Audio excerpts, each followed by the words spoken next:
anyone. Yep. As when they come on, Yep. the natural Zoom mechanism. Yep. Right, picks them up. Yeah. So, and it will keep showing the banner at the top that shows the whole room, but then, yeah, when somebody talks, it focuses on them, and it focuses like maybe the last 2 or 3 people that have spoken. And you can connect 2 of them together for a even bigger room. So yeah. We've been impressed with it. Yeah, I'm taking note. I like it. Yeah. You know, these just more and more common, right? So Yeah. Yeah, they're about, Pretty sure that all of the planning commissions now have one of these, yeah. and they've all used them with great effect. Mhm. Yeah, and it's plug and play, like you just plug it into the laptop and it's ready to go. $1,000 or something. So they're not cheap, but I think it's well worth it. Right.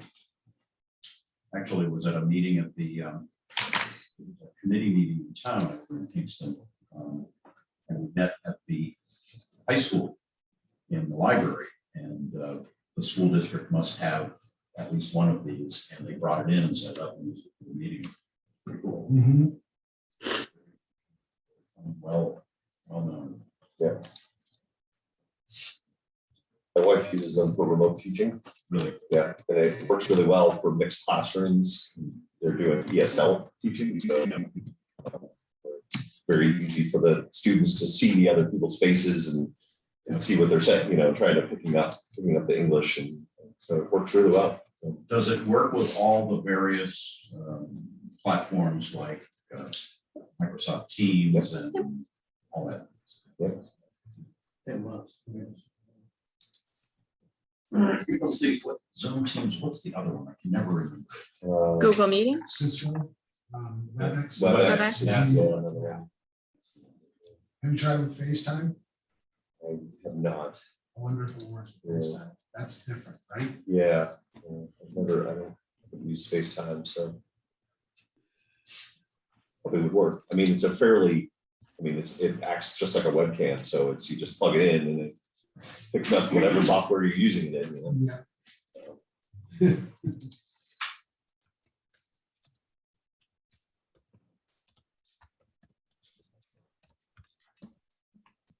Folks in the waiting room, Those are folks that are in the meeting.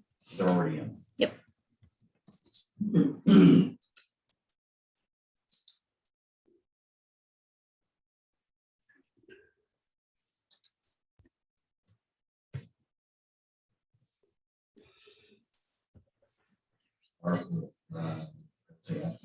Atkinson Planning Board.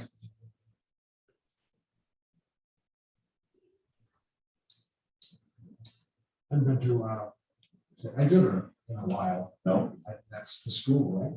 That's quite a structure on the, is it Phillips Exeter in town here. Is that structure that's right on the road across from kind of traditional building? Has that been there for a long time?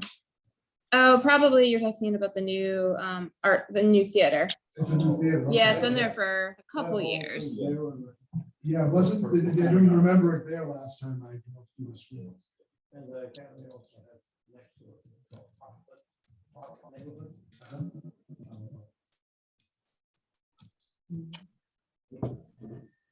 Okay.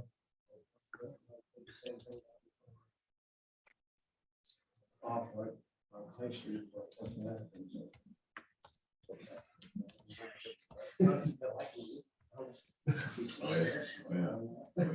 You think after Harvard?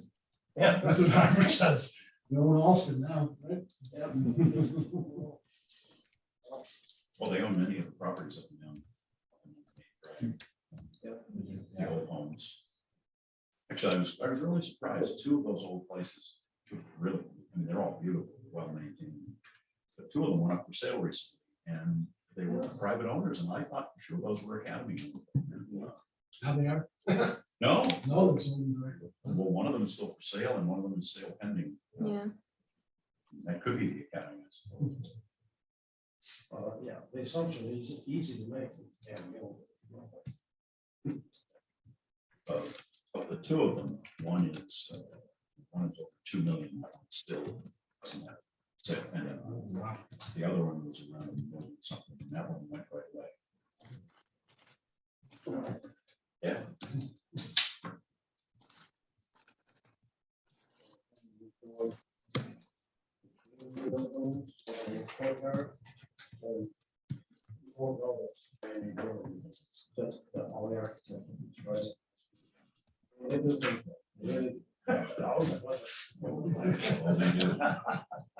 They spend the money and they do it right.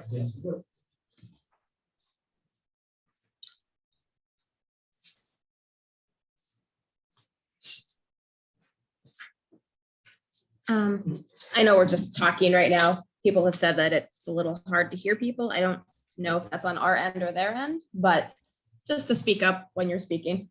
Do you know if the volume is up on The volume should be up. the? Okay. We will speak up.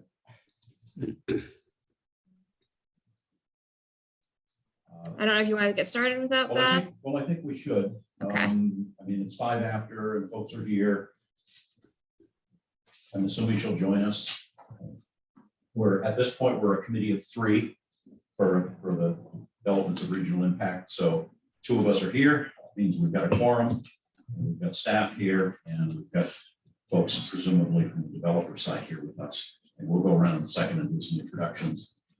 So why don't we open the meeting, Jen? I assume we're recording. We are recording right now, yes. And everyone who's online is actually let in, and they're Everyone is let in. okay. I just like a sense if I speak like this from this position, can folks on Zoom hear me?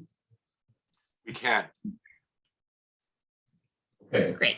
all right. Yeah.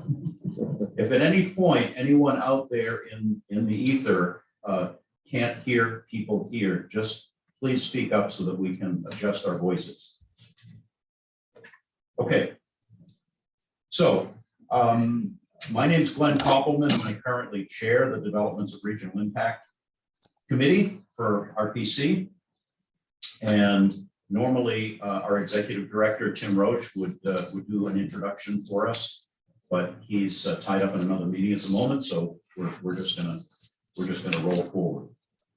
So Hold on one second. Beth is joining us. well,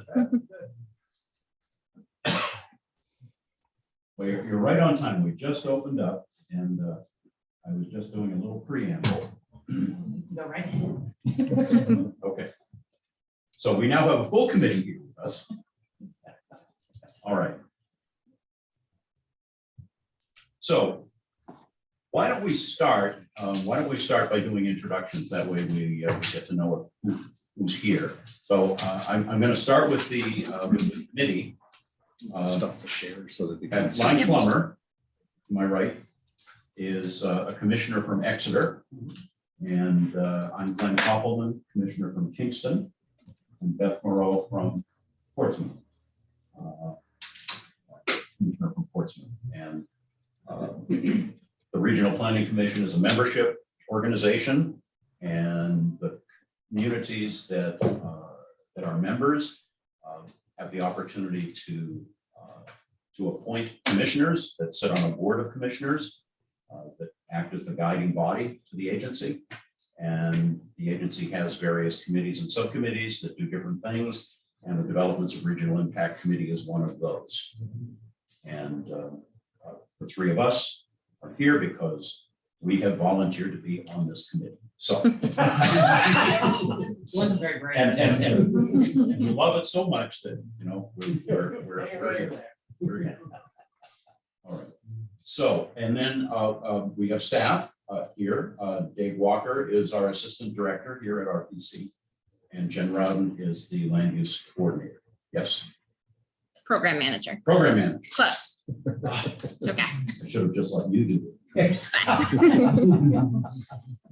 And in the room here, we have My name's Wayne Finnegan from Howland Development. My name is William Bergeron from Hayes Engineering. And I'm Jeffrey Dirk with Vanessa Associates, Transportation Consultants. okay. And I'm assuming you're all part of the development team for the project that we're talking about today. Correct. Correct. Great, thank you. Jen, can we ask the folks on the Zoom to introduce themselves? If you can call. Certainly. Just call them by name. Barbara Brown. If you're able to introduce yourself. Good morning. Can you hear me? Yep. Okay, good morning. I'm a member of the Atkinson Planning Board, and thank you for the invitation. Thank you for joining us. Paul Fieldman. Good morning. I'm an attorney. I'm in Boston and I represent the developer applicant Howland Development. Julia LeBranch. Hi, I'm the planning consultant for the town of Atkinson Planning Board. Hi, Thank- Julie. Hi, Julie. I think this is Kim. That's the, Yes, this is Kim Yeah. Colbert, Kim Colbert from Hampstead Planning Board. Thank you for having me invited. thanks for joining. Richard Anthony. Yeah, Richard Anthony, alternate on the Plaistow Planning Board. And Sarah. Hi, Sarah Tatarasek, planner with Rockingham Planning Commission. And that is it. Great. All right, well, thank you all for joining us. This is going to be a little interesting. We've not done one of these DRI meetings as a hybrid. And so when it comes time to be asking questions, I'm going to try to play traffic cop as best I can and ask you out there in the online portion.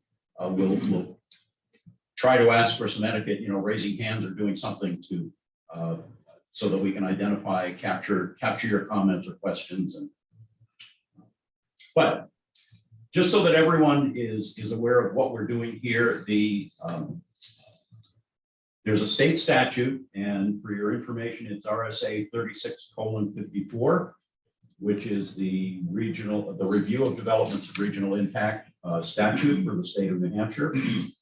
It provides for a community to declare a project to have potential regional impact. And if they do that, it triggers a review process per this statute. And it provides a butter status to surrounding communities and the Regional Planning Commission in that area. And in this case, Plaistow is where the project is taking place, and they're part of the Rockingham Planning Commission region. So the Plaistow Planning Board has done that declaration. And so the RPC has taken the information from the town. Staff has done an initial review. Jen has done that, come up with a draft memo, which she'll discuss in a little bit. And we'll have some discussion here. We can have some questions back and forth. And then we can, the committee will vote to move that memo forward, which will then provide input to the Plaistow Planning Board. That will be our comments as an abutter. So and I have to say this at the beginning of each one of these regional impact meetings, when those of us around the table and out on Zoom are involved in looking at plans and working with planning boards, it's really easy to get into the weeds of a plan. And that is not our purpose. Our purpose is to look at the project and determine if and how it has impact to the region outside of that particular town and project. In other words, beyond the town's borders, either to a neighboring community or to the region as a whole. And depending on the size of the project, that could vary. And there are certain things that the statute identifies as things that might have regional impact. Things such as number of dwelling units compared to the existing stock, proximity to the borders of a neighboring community, transportation networks, anticipated emissions such as light, noise, smoke, odors, and particles, proximity to aquifers and surface waters, which transcend municipal boundaries, and shared facilities such as schools and solid waste disposal facilities. So those are the things that the statute identifies, and those are the things that we should be focusing our attention on. And, you know, not the nitty gritty of the plan, which gets handled at the planning board level. So that we're all on the same page. We usually like to start with a bit of an overview of the project so that everyone gets onto the same page, and maybe either someone, Jim, do you know if it's going to be someone from Plaistow or someone from here? Someone from the developer was what we had planned on, and whatever documents you'd like me to pull up, they've forwarded a few things for sharing. Perfect. So Wayne or William, if you could do that for us and give us a thumbnail and an overview of the project and what we're dealing with. Terrific. Thank you, Mr. Chair. Sure. So we put a presentation together. Is this the PowerPoint you'd like me to pull up? Yes, so Okay. the first slide then would be the, can you see the pic? Sorry, go back. Oh. I'm sorry. That's okay. See the photo, the rendering photo down the left, right there, yeah, that one. So we have three representatives with us: civil engineering, traffic, the developer, and then online we have Paul Feldman. So we thought we would each take a couple of minutes to do a quick high-level overview of the project as a developer's view, what the engineering, how we engineered the site, and then the traffic study and quick comments on that. Is that okay with everybody? Does that work? Because we haven't done this before, so we wanted to, we're going to present it and then have some discussion around your findings as well. Yes. Yeah? Yeah. Okay, terrific. So then the second thing I'd like to mention is I'd like to appreciate the RPC's board and staff for how quickly this review happened. As expeditiously this review happened. I was shocked. We got you all that material and you came back with comments, you know, right online. So just like to thank you for that, because we don't see that very often. We love our staff. Yeah, just terrific. So thank you for that. Yeah. So this is a rendering that I sent to Jen yesterday. So excuse the quality of the image of the project, the building itself. And we like to show this because we think warehouse, right? And you think of some old clanky metal building. That might be well, they're not built like that anymore. The way we build warehouses today are tilt-up concrete buildings with panels and designs with a lot of integrated glazing and glass. And the buildings end up looking like this here on the screen. So this building is set quite far back. I'll get to the locus in a minute. But this building is set quite far back from the street. But we designed these warehouses and distribution facilities to have curb appeal, right? As well as functional appeal for the user in our design. So this is a rendering that we did about 6 months ago. I sent it to you from my home scanner. That's why the quality isn't very good. But you get the sense for what we would be building and what it would look like as you drive down the access drive to enter the site, you know, to approach the facility. Jen, the next one is the locus that I sent. Sure.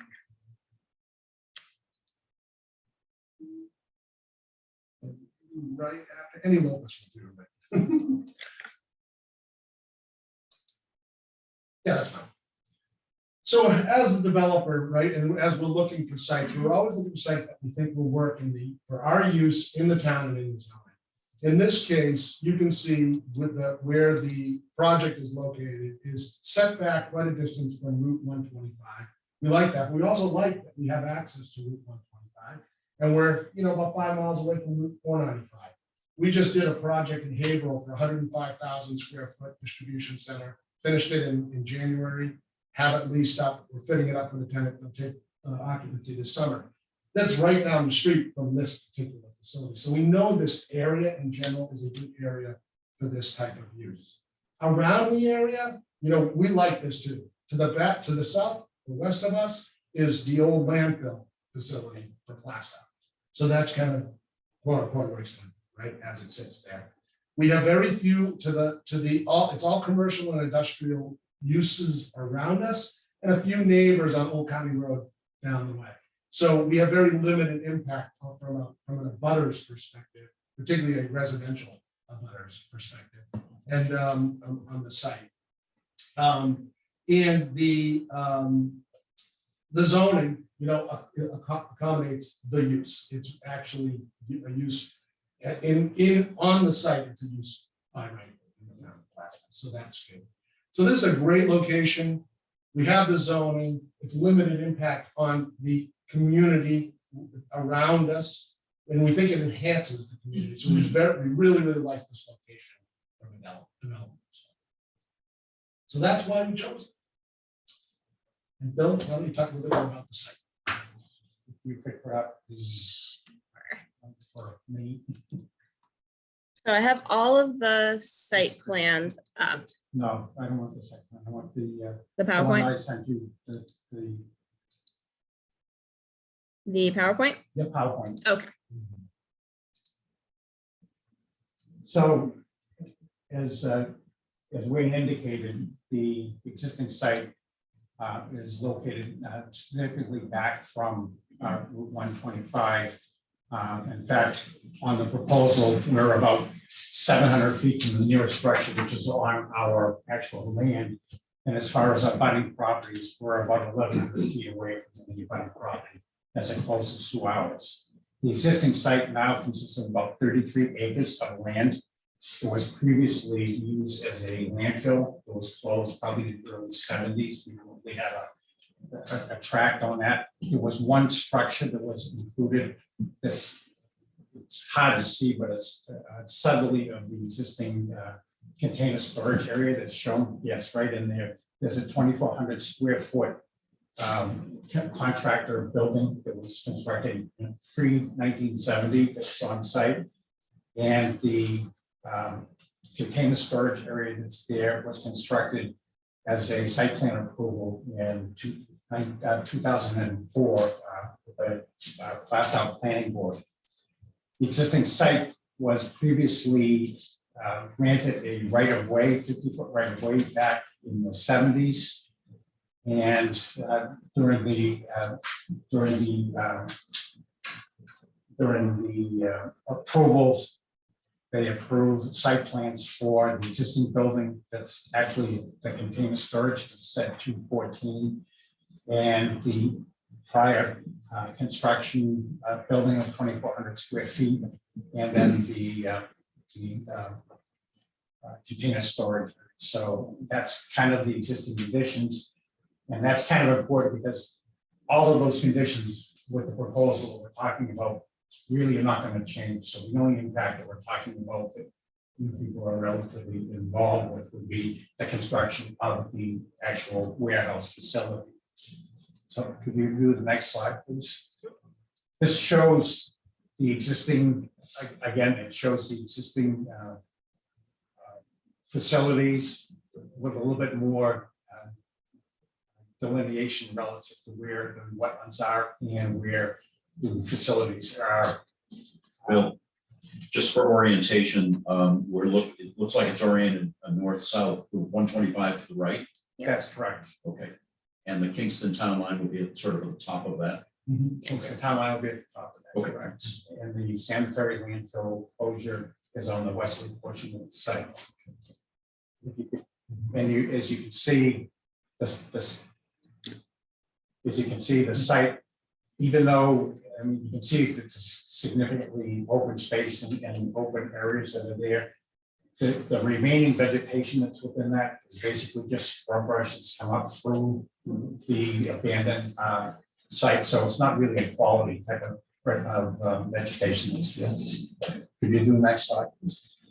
Before we started on this, we had Go Environmental come in and do a complete wetland delineation of the entire project. They also certified that there are no species of special concern or any endangered species within the area. They also indicated with their studies that there was no vernal pools within the area. The proposed portion of the site that we're talking about constructing the actual warehouse on the 33 acres. Of the 33 acres, about 32.5 acres are upland. So there is no disturbance on any, we have no proposed disturbance of any wetland. If you next slide, please. To the next one. This is basically a rendering of what the proposed conditions would be. And what we intend to do is part of the subdivision roadway would be to improve that roadway and extend it 207 feet. Under the existing conditions, the site for the existing 2,400 square foot contractor building and the proposed warehouse had no legal frontage on Route 125. In order to provide that, we had to project another 207 feet with a standing cul-de-sac to provide frontage for both the 2,400 contractor storage yard and the proposed warehouse. In addition to that, we carved a piece of that off to relocate where the container storage area would be, and that's located easterly of the proposed warehouse that's on that site.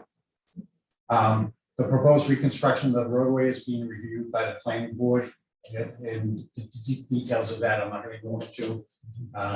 We submitted 347 pages of documentation for this, as well as all of the plans, so I'm not going to bore anybody with the specifics of that. But we're working out the improvements to the access to the 50-foot wide right of way with their consultant. And basically it'll be a 32-foot wide right of way that will be constructed. And in addition, part of the subdivision approval will be the recommendation of improvements to the intersection of Route 125 as will be outlined in the Venice's report and after the review of the New Hampshire DOT.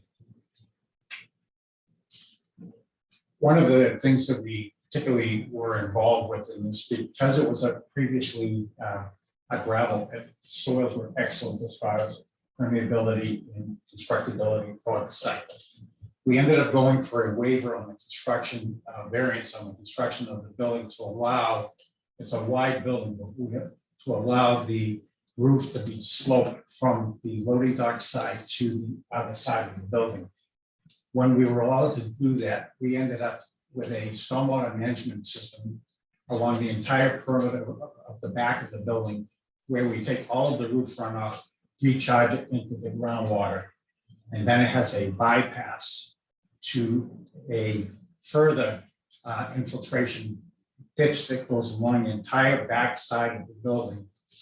And what we have with the entire back of the building is a gradual slope from the building to that ditch, so that we get the preferred treatment of overland flow prior to it going to the infiltration ditch that meets the stormwater standards and the best management practices. And the best management practices for the ditch goes around both sides of the building into a permanent pool pond area that will be an infiltration pond. By designing the system like this, and basically because the existing system is basically a bowl, we really have no outflow to any adjacent areas. It's all basically self-contained by the way that they left the construction on the site, so that the actual performance standard for the water quality were 404 times the amount of water quality standard that would be required. And as far as infiltration, we are 11 times the amount of infiltration that would be required by the standards relative to this area. And one of the other things was that the Plaistow zoning bylaw allows 75% of the site to be impervious area. We've only used 2/3 of that, so we're a little bit less than 50% of the site as being impervious area. So the fact that we've not used the amount of impervious area that we could, and the fact that we've actually over-designed both in water quality and water recharge, we believe we've accomplished the main goal of protecting the aquifer in the areas. All of this is all on private property. There is no connections to any municipal stormwater system. It's all self-contained. So that there is no no measures that are going to be impacted relative to offsite as far as municipal requirements are concerned. One part of the documentation that we have for this is a stormwater pollution prevention plan. And then we know that we have to go to alteration of terrain permit, and that permit will be part of this application as well. And we've provided all of the information that an alteration of terrain permit will be required at this application. That's why we have 347 pages of documentation. So that's that for the drainage. The next slide is basically just back to the original slide. I wanted to show that we did do extensive groundwater testing. We have a septic system that's shown on this plan, kind of in the right corner of the building, meets all of the setback requirements, meets all the setback requirements from the proposed well that we have on site. And I've also, I know this, one of the questions from Kingston was that what is the proposed surge flow for the septic system? And we anticipate it to be less than 2,400 gallons per day for the proposed septic system with what we have on our system. So that puts it below a threshold for a hydrologic study in the area because it's in the aquifer protection district. So we don't anticipate exceeding the 2,400 gallons per day. We did do a test well location that's shown on the plan, and we do believe that that will conform to the requirements that we need for the site.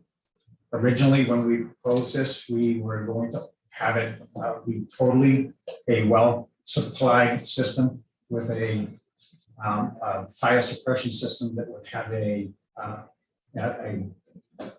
water storage facility capable of meeting the fire demands. It's going to be in excess of 250,000 gallons. But the recent water expansion and the problems that Plaistow has had with contaminated wells has brought the water main close to us on Old Colony Road. And the process now is going to be that we're going to actively engage in trying to extend the water main into the site. So if we do that and expand it down to our site and through the cul-de-sac, obviously the well would not be warranted anymore, and the water tank wouldn't be needed for fire suppression. I have been in contact with the town's consultant. They believe that the water pressure would be in the 80 psi range with more than a 2,400 gallons per minute capacity for fire protection, and that they feel that would be available to us at this site with the projected water line. So it would be a benefit to the town to again extend portions of the water distribution system, and also it would be a benefit to us to have a system of portable water to the site. Again, it would be beneficial to the other users on the site because they do have wells on site now, and they would be able to connect to the domestic water as well. So we believe that all in all, that there's an enhancement with that. We believe that the project can be designed and has been designed to protect the groundwater and actually enhance the water quality and the water recharge from the existing system. And that I just want to note that there is no wetland impacts or wetland filling required for us to provide this project. So briefly, that's kind of where we are with that. Just before we go on to the transportation, you said that the anticipated draw or sewage 2,400 It would be less than 2,400 gallons. I'm just wondering what the threshold is to trigger a hydrogeologic study. Is it 2,500? 2,400 or 2,500 in Plaistow. We are below that. We talked about that originally to make sure what our anticipated needs would be relative to the site, and based on other, Holland Development has more than 1,500,000 square feet of active warehouse use now. Based on data from their other warehouses, we believe that this condition will be good. Thanks. So are we going to this gentleman? Yes. Jeffrey? Give her just a moment. Shoot up the slides.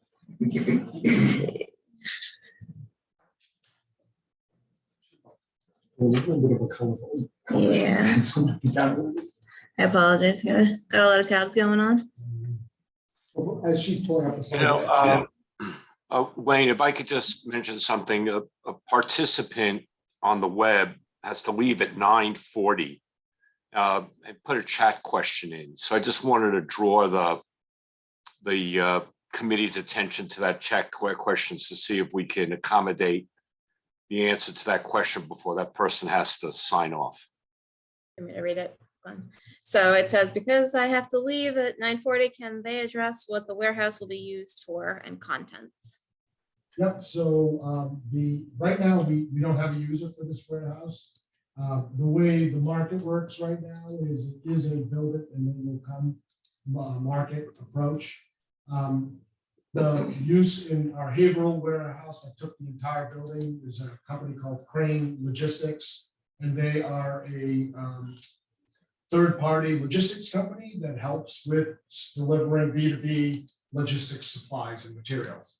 The building will be built at 36-foot clear.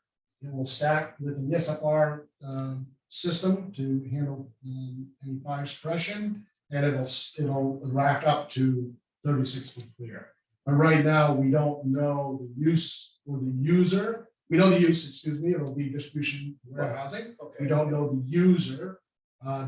That will be determined once we construct it. And if you think about our other portfolio of warehouses, we have leases in them, but when those leases are up, we don't know who the user will be next. You know, they may renew, but if they don't renew, we're gonna find a new user. So this is very constant in the business. Well, it is, and I can tell you from my own personal experience, Kingston just went through the approval of an 800,000 square foot warehouse. Yeah. And throughout the process, there was a lot of concern about not knowing what was going to be going in there.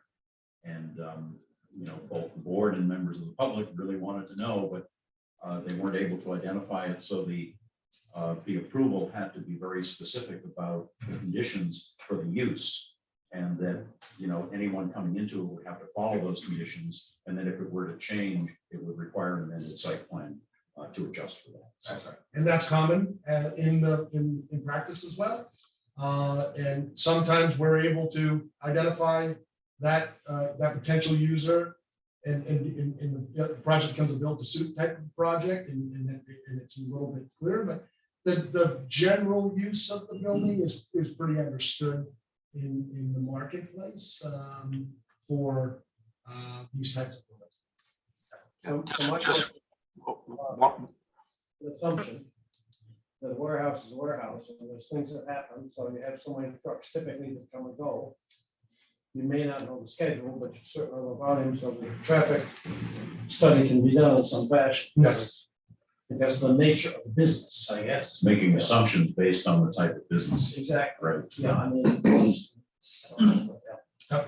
But there are enough of these around to have some staff. That's Thank you. Paul Feldman, you were going to mention something? Oh, Glenn, do you want to take comments now or do you want to hold? Well, I'd rather hold them. I mean, we took this one for, you know, to accommodate the person who had to leave early, but I want to make sure we get through the comments and the presentation stuff, and then we'll open it up for discussion. Okay, so I will share the trailer. Thank you. Good morning, everyone. For the record, Jeffrey Dirk with Vanessa Associates with the transportation consultants on the project. And I'll be brief in terms of my presentation so we can get to the questions and comments. And I think as the chair had mentioned from the outset, probably transportation is probably one of the tends to be the regional impact as vehicles are on the roadway network, they interact with adjacent communities all the time. And in particular, this project, given its location, clearly is close to proximate communities such as Kingston as well. Recognizing that very early on in the process, we had a scoping meeting with the Department of Transportation to outline the scope of the transportation assessment. And I know that the Planning Commission was invited to participate in that. Certainly Plaistow and Kingston may have been invited as well. So the idea of the regional impact was also recognized as a part of that scoping meeting to make sure that we were addressing regional impacts as they relate to the transportation study. Go to the next slide. And just by way of a high-level summary of the transportation analysis, it was conducted in accordance with DOT standards, and I'll talk about that in a minute. The critical piece of that, is, of course, is the scoping meeting. So the town of Plaistow had some input into not only the study area, but also concerns related to the downtown Main Street corridor in particular, which may have been some discussion with the planning commission. In particular, as we're talking about this project, about truck traffic. And truck traffic as it tries to find its way sometimes outside of the regional highway network to try to get to some properties such as this. So that was, it's included in our transportation analysis to look at that as well, again, at the request of the town. Data collection was done in July and August of 2021. Just briefly to mention that, of course, COVID impacts our traffic volumes. We've made adjustments for that. We work with the Department of Transportation to come up with those adjustment factors. It's not really complicated. We look backward to see what things might look like forward, sort of what the Planning Commission does. But essentially, we have traffic counts along this roadway that were done pre-COVID. We have our COVID traffic counts, and we can look to see what is the difference and then apply adjustment factors. Those adjustment factors range somewhere between 4 and 11% during the morning time periods, meaning the counts in 2021 weren't equal to pre-COVID numbers. We had to adjust them upwards.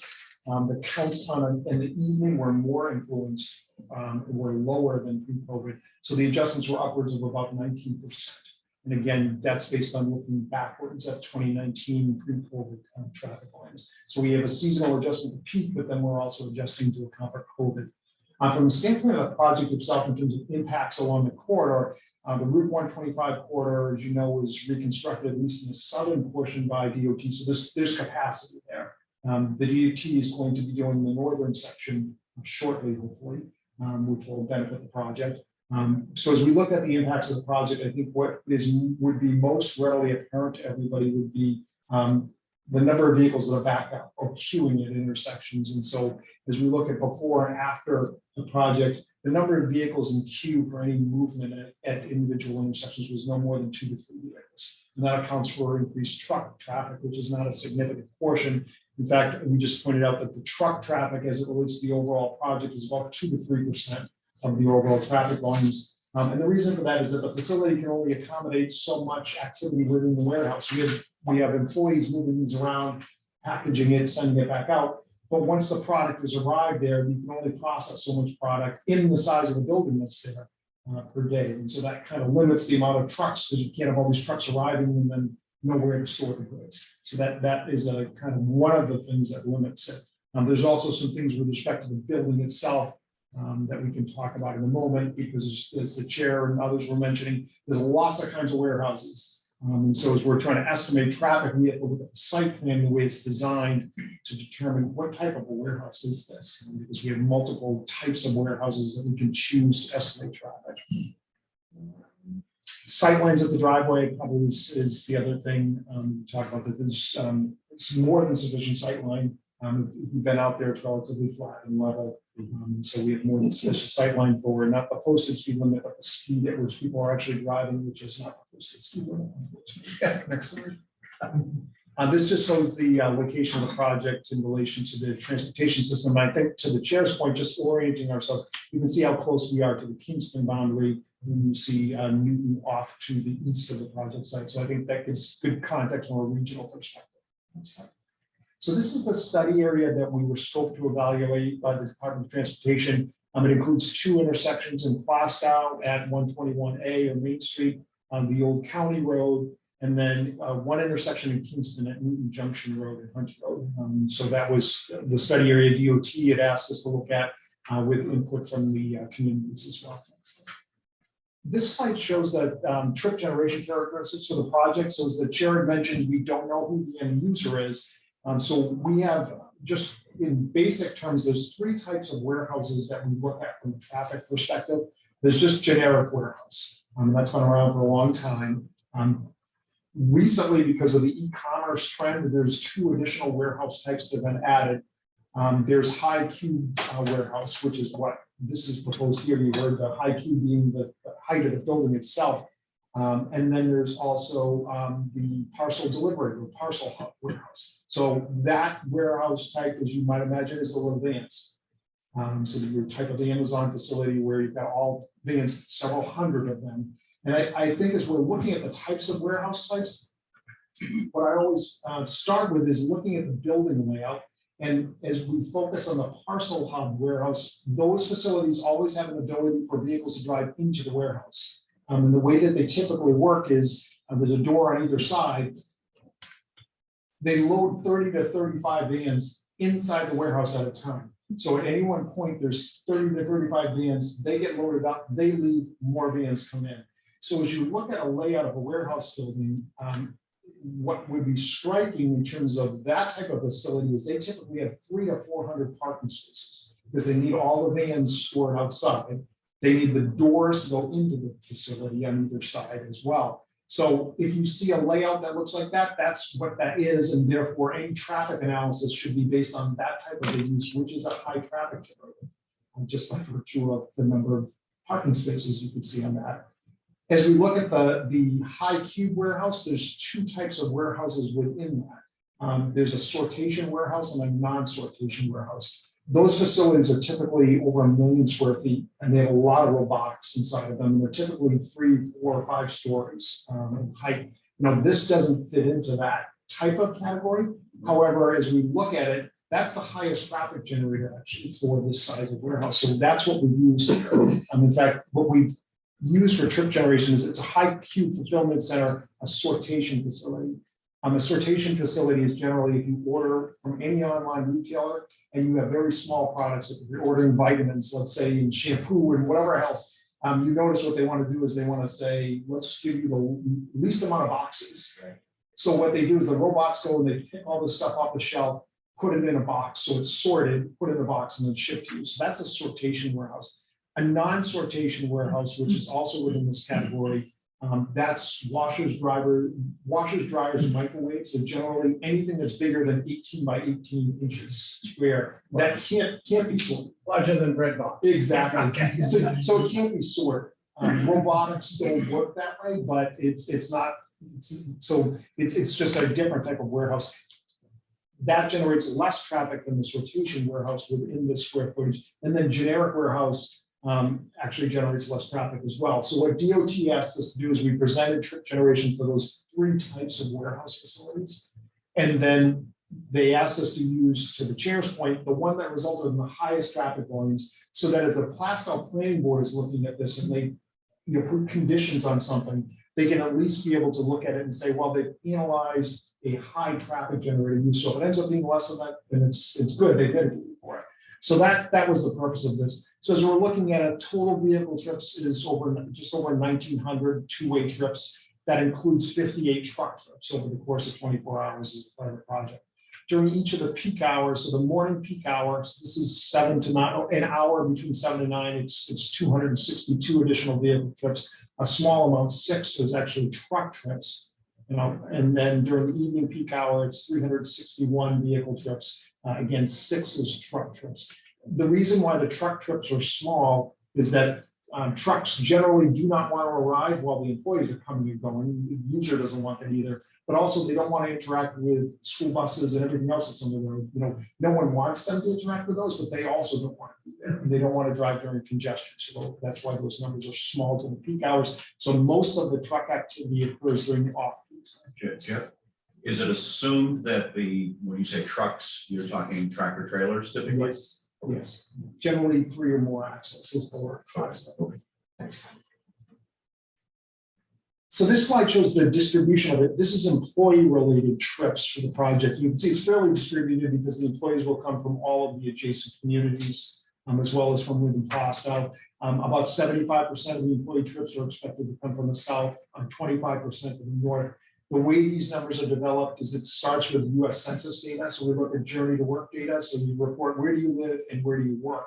So we can look at where the employees might live in the area based on that census information, then look at how would they come from those employment areas to get, or from where they live to get to the site. And that's how this distribution is developed. It becomes more finite as we look at actual turning movements at each of the intersections. So we start at a larger area, and then we get closer to the site and we drill down looking at actual traffic counts at each of the intersections.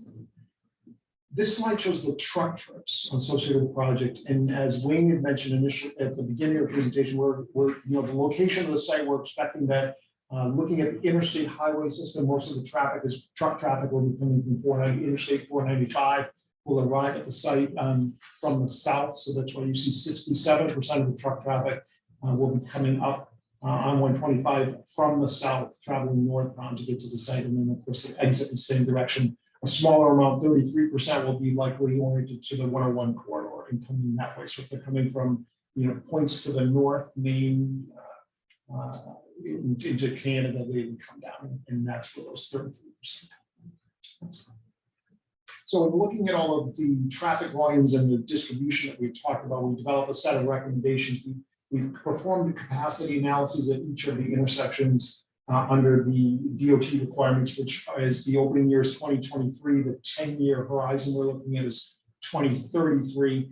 Looking at the impacts of the project, that allows us to develop some recommendations. So the first set of recommendations deal with the plans that Bill had put together. So just general things that you'd expect in terms of width of driveways within the parking lots, what the design of the drive aisle should be. A lot of these will be covered by the town's ordinance. Recommendations relating to signs, pavement markings, accessibility for pedestrians within the project site. In terms of the offsite, as you're probably aware, DOT has an improvement project in the corridor there. However, the timing of that and whether they start at the north end and work south or south and work north, as that relates to our project, one of the critical things is to make sure we need to be able to operate a facility independent of the DOT's project. And if it all comes together, that's perfect. If it does not come together in terms of timing wise, we do know they're eventually going to get down to the section of the corridor. We have to have recommendations that address both of those possibilities so that the DOT as well as the planning board can put conditions on the project as it relates to those conditions. We do have recommendations for retiming the traffic signal at 121A. There are issues relating to capacity on the side street. So on 121A, left turn movements in particular, just some retiming of the signal would address the impacts of the project at that location. I assume you're not proposing a traffic light at the driveway to We can actually, we are not, nor can we install a traffic signal because there's not enough traffic, and not enough traffic is resulting from this facility. So we don't meet the criteria, and so we can't. Yeah, okay. But that was my assumption. I yes. just wanted to make sure that. Yeah, right. But to that point, because of that, we still need to deal with the fact that we've got vehicles slowing to enter the site on 125 as well as traffic coming out. And how do we process that efficiently? So in terms of looking at the DOT's improvement projects, eventually they're going to come through and install a 3-lane cross section as well as some other significant road improvements. But as it relates to the roadway corridor, there's going to be a center turn lane along this area here. So one moving lane of traffic in each direction and center turn lane. We need a left turn lane to get into the site, and as well as a right turn lane. So to the extent that DOT is not here when we desire to open the project, what we've shown is we will widen the roadway in advance of DOT coming through to provide a left turn lane to enter the property in the northbound direction and a right turn lane heading southbound. So those both, not only do they accommodate employee traffic, but I think importantly, the trucks get out of the way and are in their own lane. If they're heading southbound, they have a lane to slow down, get out of the way, and then turn into the site. So that's accommodated by the design that we have here. So if DOT doesn't come forward when we're ready to open, we will build this as a part of the project. If DOT happens to come through, this plan shows how those improvements relate to the project site. So you can see the center turn lane has been added as a part of the DOT project. We're building our left turn lane, so it lines exactly up with theirs. If they come in, it's just a striping modification. If we're there first, we're going to build this portion for them. So the only alteration to the DOT's plan would be the right turn lane. Everything else fits within what they're planning to do. That's site distance. This just shows the site distance plan for the project. So what we're looking at here is not only, we're looking at it in 3 dimensions because we want to make sure that not only horizontally, but vertically in terms of the grades, it works as well. And so we're showing that we have well in excess of 500 feet of site distance available to the site, which Posted speed limit is 45. The majority of the traffic is driving 50 miles an hour out there. So the sight lines exceed what's required for 50 miles an hour. And we've also accounted for truck traffic because the sight distance for trucks is much longer because they require a longer distance to stop. So that's been built into these. So these sight lines are actually longer than what passenger car would. Not only longer distance to stop, but also to get up to speed. Exactly. And so that's built into both of these. And to your point, these sight lines account for a truck seeing that they can actually pull out, but then accelerating up to 70% of the speed of the traffic that's approaching them. So if you have no interest in the sight and a truck pulls out in front of you, that truck should be able to accelerate up to 70% of the speed at which you're approaching. You might have to tap your brakes, hopefully get to the posted speed limit, but you want to stop. So I think that's the last slide. Yep. So, that concludes my Great. presentation. Okay, great. Well, thank you, the three of you, for that overview. Very helpful. I'd just like to add one thing before we move on. All of the site for the warehouse is all by right. There are no, it's all included within the zoning bylaw. So we're meeting all of the criteria relative to a by right use of the site. So I just want to make sure that everybody understood that. I think that was, one of you mentioned that very, maybe you did very early on, but yes. Thank you. Actually, Bill, it's Paul Feldman. You may recall that we went to the zoning board of adjustment in Plaistow seeking a few variances, particularly because the access drive is going to remain a private way, maintained privately, so tax resources of the community will not maintain this road. And under the Plaistow zoning bylaw, it turns out legal frontage has to be on a public way. And so we sought relief from the zoning board of adjustment that we would have frontage, even though this road will remain a private way. And we also, if I remember correctly, needed a slight variance with regard to height. Just so the Planning Commission knows, those variances have already been obtained. They were approved by the zoning board of adjustment in Plaistow. And the final thing I just wanted to point out is that we appreciate the decision that the planning board in Plaistow had to make. First determination was whether this would be a project of regional impact. There's a screening process.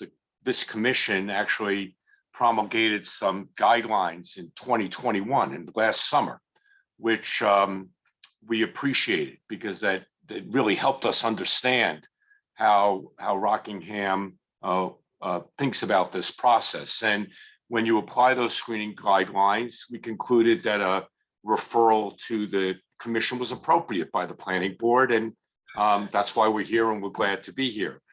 But now that we're here, and I know this is what the commission's going to turn to, or your committee's going to turn to, when you look at, does this particular development have regional impact to the types of things that the chair pointed out that the statute provides, and some of the things that the commission talks about in its guidance documents, and as discussed by the engineer and the traffic, we would suggest that, you know, the regional impact of this size facility is minimal. And that's what I hope we turn to for discussion. And I presume that's where we're headed. Thank you. Thank you very much. Okay, I'd like to ask Jen and David, would you like to discuss your perspectives at this point, or would you rather take questions first and then? I think I can go through my components fairly quickly if you'd like me to. Yeah, I can as well. All right, I'm So gonna go through the review memo as presented. I'm gonna skip over the traffic because I'll let Dave sort of do that so we don't go out of order. Concerning the things under the state statute that we look for relative to dwelling units, given that this is not a proposed residential proposal, we don't anticipate any impact on regional housing stock. It is, as indicated, near the Kingston Plaistow line and is in fairly close proximity also to the town of Newton. Skip over the traffic for the moment. As far as anticipated emissions, it is primarily anticipated that emissions would be related to transportation impacts related to noise and air emissions. So a few suggestions of mitigation for idling of truck traffic that Plaistow may want to consider. The other potential impact may be light. While there was a lighting plan certainly submitted with the warehouse application just to ensure that that they are following Plaistow's outdoor lighting requirements, which it does appear that they are on my review. And the next one being proximity to water resources. The main item being that there is an aquifer that is directly under this site, which is fully within Plaistow's Aquifer Protection District. In addition, there is also an area from a well in Kingston as a public water supply well. This facility is located within the wellhead protection area of that public water supply well. So ensuring that water quality for groundwater resources has been protected. It's recommended that best management practices be applied, that Plaistow follow their aquifer protection conditions. In addition, it is also within Plaistow's regulated area under the MS4 stormwater permit through EPA, and ensuring that any stormwater management that is required on the site follow those requirements that the town is required to enforce on private sites for stormwater compliance. Has been noted, alteration of terrain permit will be required. Based on the MS4 permits, the town is required to have a few additional items, which are mainly related to operation, maintenance, and routine inspection, and also having the site locations of any stormwater infrastructure. So that should be recommended is to be enforced by the town of Plaistow. And the main other recommendation is that any impacts to potential wetlands, which while there are minimal wetlands, be following the Plaistow regulations. And then finally, for shared facilities, it is recommended that they get input from the emergency services, not only from Plaistow's emergency services, but any impact that may happen with any neighboring towns for things like mutual aid for any fire or police or emergency vehicles. So with that, I'll turn it over to Dave for the transportation component. Okay. Yeah, my approach to these is just basically to do a quick kind of review of the process that was used for the traffic impact study, just to sort of make sure that it's following DOT's procedures in general and sort of standard procedures for that. And in this case, that seems to be the case. And so a lot of this is just sort of ticking through the various boxes on that to make sure that those are being, each of those pieces are being addressed. In addition, I throw out, usually have a few questions about it. And I think, Jeff, your comments clarified kind of for me a lot, the difference between the high cube warehouse versus the parcel delivery kind of answers a lot of those questions about how the stuff is coming in and out of the warehouse, I guess. So that was very helpful. Thank you. I think overall, the traffic impact study sort of is it's reasonable in terms of the estimated amount of new traffic that's going to be arriving. I always feel like the amount of truck traffic is a little low for these, but I think given the type of warehouse, it does make sense. Trip distribution is, that's based on the most sort of reasonable available information out there. So I think that seems reasonable as well. Seems to make sense. Safety issues, were you ever able to get the crash data? Not as of yet. Not as of yet. Okay, and that's probably the one area where things are kind of outstanding a little bit would be, if there's, I'm not aware that that's a particularly bad location for in terms of number of crashes, but that would be an area where I'd like to see some follow-up on. Intersection operations overall, sort of minimal impacts a little bit during the PM peak periods in particular. A couple of the turning movements are impacted and you're addressing those. Just to note, there are a couple other projects that are in the state tenure plan. There is a traffic signal, it's sort of beyond a coordination project, but that's focused more on the southern end of the corridor. But ideally it would be coordination control all the way through all of those traffic signals. But when you get to Old County Road and 121A, you're getting pretty far. The distance makes that coordination more challenging. So I'm not sure how far and how much benefit to be able to get that far north on the corridor. There's also a project on Main Street in Plaistow, traffic calming, sort of trying to reduce speeds and truck traffic on Main Street. And then, of course, the DOT's Plaistow Kingston 125 project, which will have some adjust where Kingston Road ties into 125, which also will hopefully reduce the number of trucks on Main Street too, because that's a fairly well-used cut-through route right now to divert around all the signals on 125. So I can see as a concern for the community that might draw more truck traffic that way. I think the other question I had that maybe remaining out there, two of them maybe are, Wilder Drive on off Old County Road, that I believe is an industrial road. What's the reasoning for not connecting into that? And then the other question that I think is still remaining would be, seems like a lot of parking for the size of the warehouse, and just sort of try to address that a little bit. I can address the parking. The parking is based on number of employees. And then it's based on the size of the building, whether the people that are going to be in there or not. The required parking is that you have to have the number of spaces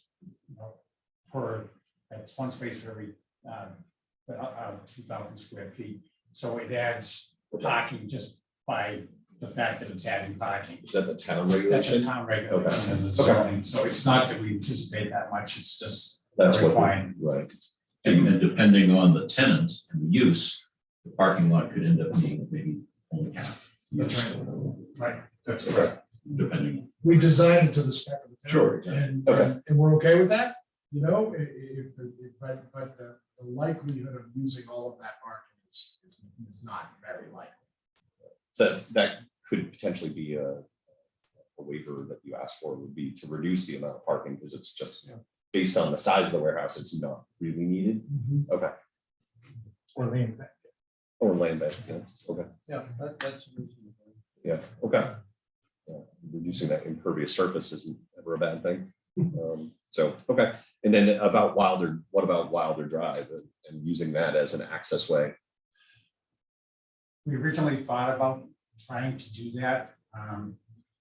There was a previous town planner who passed out that basically, because it would be going through, even though it's an industrial road where we connect, it is going through a residential area back out to 125.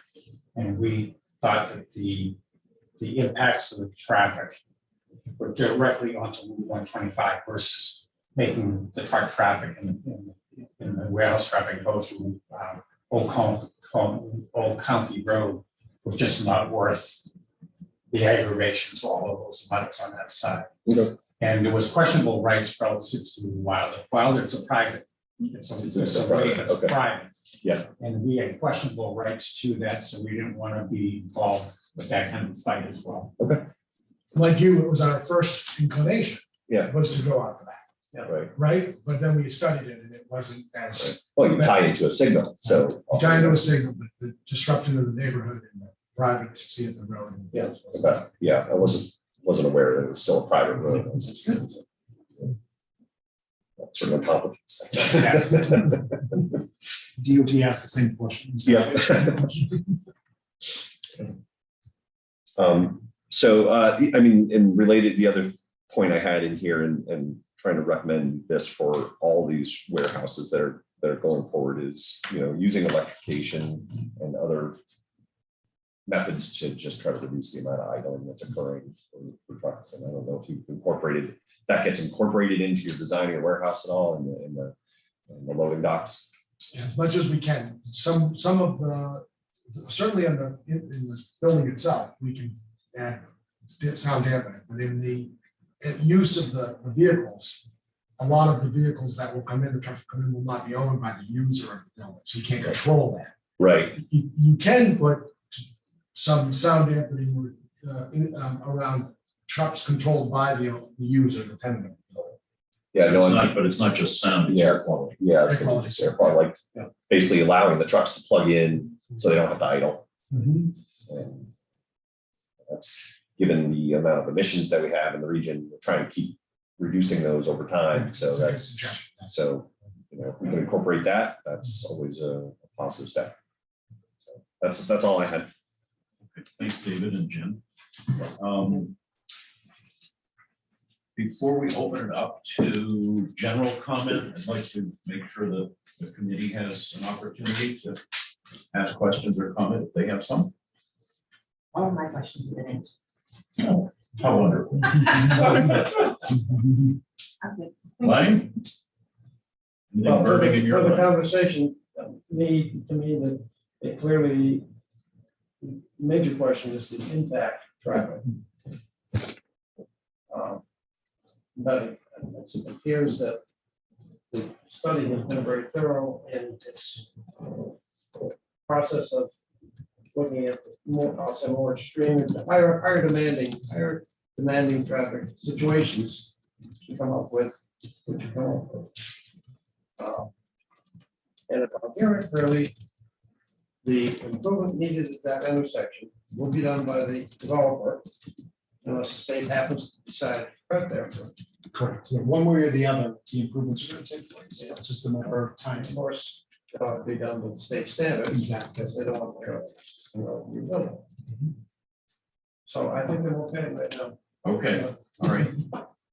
And I've sort of chimed in as we were going along, so my burning questions have been addressed. Good. And before we open it up, just a point of clarification for everyone that the committee that's meeting here and the developments of regional impact process doesn't have any jurisdiction over what the town does with the development along with the developer. That's strictly a local thing.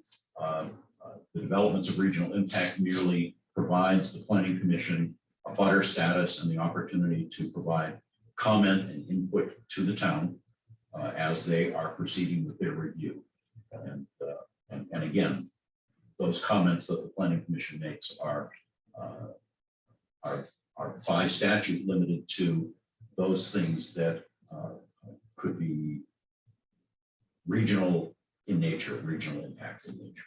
So Glenn, just as a quick follow-up, once we are done with this meeting, any changes that need to be incorporated in the staff review memo will be made and then will be reissued for Town of Plaistow, for the developer, and any impacted communities that were in the original notification. So, and it will also be posted on our website. Okay, why don't we, it looks like there are some questions coming into chat. Yeah, there was one question related to the follow-up on the memo being issued, so that's why I sent that. Okay, is there anything else in chat? There is nothing else at this point. Okay. There was one letter received from, I have a letter here from the town planner in Kingston, which I was going to read during our public comment period. But if there are folks waiting out there who would like to ask a question or make a comment, we could do that now. the one other comment from Julia Branch's DRI also includes adjacent communities and the use of the Route 125 corridor as a major transportation route. The towns that were notified were Kingston, Newton, Atkinson, Hampstead, and also Haverhill, Massachusetts. So are we seeing any hands up or any other comments at the moment? Not at this time. Okay, well, why don't I then read the letter from Kingston planner? It is dated May 12th, and it's from Glenn Greenwood, as I said, Kingston's town planner, and it's addressed to this committee. It says, thank you for the opportunity to comment upon the proposed project. Being unable to coordinate my comments with the planning board of Kingston in advance of your meeting, I am sending this memo on my business letterhead instead of Kingston Planning Board letterhead. And he's a private consultant that the town hires as their town planner, just so that folks know. I hope my comments remain helpful to the committee. The project lies in an aquifer area that is coterminous with groundwater resources for the town of Kingston. In Kingston, the resource falls within our Zone B aquifer protection standards. As such, a hydrogeologic study would be required if septic capacity exceeds 2,400 gallons per day for the proposed development. I was unable to find the study in the information provided online, but I may have missed it. My assumption here is that parking for 400 vehicles indicates the need for a substantial septic system capacity. Closely related is the ability of the site to provide groundwater recharge post-development. I think that the town of Plaistow allows 75% lot coverage in this zoning district. With such high potential impervious surface, I am interested in the manner by which the development will ensure adequate site recharge of the groundwater resource. What is the proposed water usage for the site as designed? And I think we've gone through that as part of the developer's presentation. Did the town of Plaistow have an independent review of traffic impact study? So obviously you have your own traffic engineer. I don't know if the town has issued a peer review process. My understanding is their town engineer is reviewing the application. All right. I was just wondering if all professional reviewers were in agreement that there will be 25 to 75 traffic split between north and south directional traffic, question mark. The breakdown would indicate lessened impact on the highway located in Kingston, which, and that was what you said, most of the traffic was going to be going south toward 495. Yeah, not only the truck traffic, but just in terms of looking where the employee population base is, it's mostly to the south. And he concludes by saying, I appreciate the RPC suggestion regarding emergency services coordination with the town of Kingston and will bring this to the Board of Selectmen for their review. Thank you again for the opportunity to comment on this proposal. Anything else? Up on There the, is nothing else. Okay. Well. Going once. One more. Yep. Oh, If the truck traffic is going south, where is it coming from? Interstate 495 is where it's coming to and from on the side. okay. All right, hearing nothing else, I will bring it back to the committee. Go ahead, Lane. Reinforce David's comment about the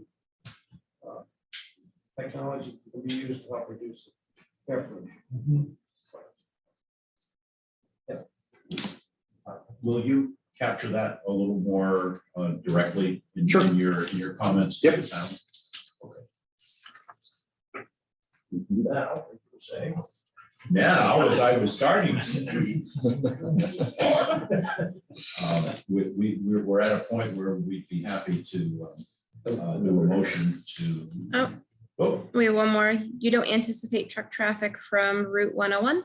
We do, and I think if I remember the split right, it was somewhere around 30% coming from. I think it the was north. a third coming from the Yes. north and 2/3 coming Yes. from the south. From the- yeah, because the traffic heading up to 101 or to and from 101 obviously would be for, for heading out to a different direction, as you were saying, perhaps up to Maine, perhaps Canada. Yes. So. And just one more, and the truck traffic from I-95 heading south? So I-95 using south would probably they could use 101 more than likely, depending on where they're heading on the southern direction, but they would be to and from the north, probably 101 over the 95 is what we're expecting. Trying to get the shortest. Yes. 2 points. Right. Yeah. So All right, so the committee would be looking for a motion from one of us to authorize staff to issue the their comments as discussed, and perhaps with the additions of the items that were discussed. Yeah, so the one item I have as an addition is a little bit more on the electrification comment to reduce the truck idling for emissions and noise impacts. Please don't miss the suggestion to work with the board if we can reduce the parking and maybe leave space with additional parking. Plus, no further source. Please. Do that frequently next year. Save more grass. Or create more grass, I should say. If you don't need it, don't do it. Yeah, because if you put all the pavement in and it doesn't get used, it can end up being grass anyway, it's gonna be a mess. If you look at some of these abandoned or underused mall sites, the unused parking area is just pretty nasty. Anything else, Wayne? So, I will make a motion to have, with the changes discussed, to have that finalized this minute. okay. Motion by Beth, second by Lang. Further discussion? All in favor, say aye. Aye. Aye. Not any opposed, abstentions, so that's unanimous. So thank you very much Thank you. for coming here and doing the presentation, and thank you everyone out there for joining us on Zoom. And thank you, Jen and David. Appreciate it. And Well- Jen, I'm sorry. Oh, we'd anticipate having the memo out and the video link for this meeting probably by tomorrow morning. Great.